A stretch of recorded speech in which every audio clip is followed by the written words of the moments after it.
প্রথমে চিকেনগুলো আমি ভেজে নেব।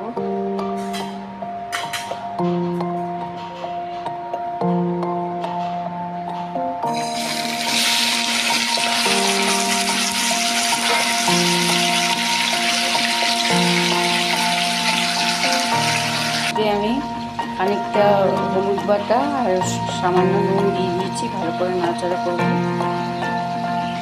চিকেনটা ভাজা হয়ে গেছে, এবার তুলে নেব। পেঁয়াজগুলো ছেড়ে দেবো।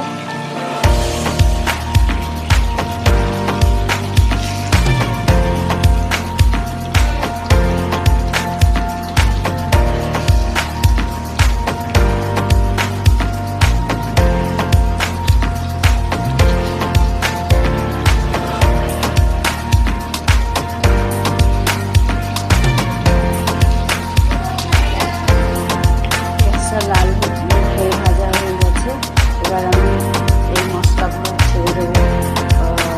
আদা রসুনের পেস্ট, লঙ্কা বাটা, জিরে বাটা, এই কটা মশলা আমি এক্ষুনি দিয়ে দেবো কড়াইতে। সব মশলা দেওয়া হয়ে গেছে, এবার আমি সোয়া সস একটু ঢেলে দেবো।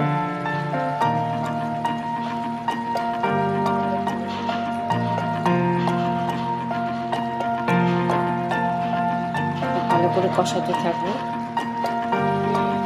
এর মধ্যে আমি ভেজে রেখেছিলাম যে চিকেনগুলো সেগুলো ছেড়ে দিচ্ছি।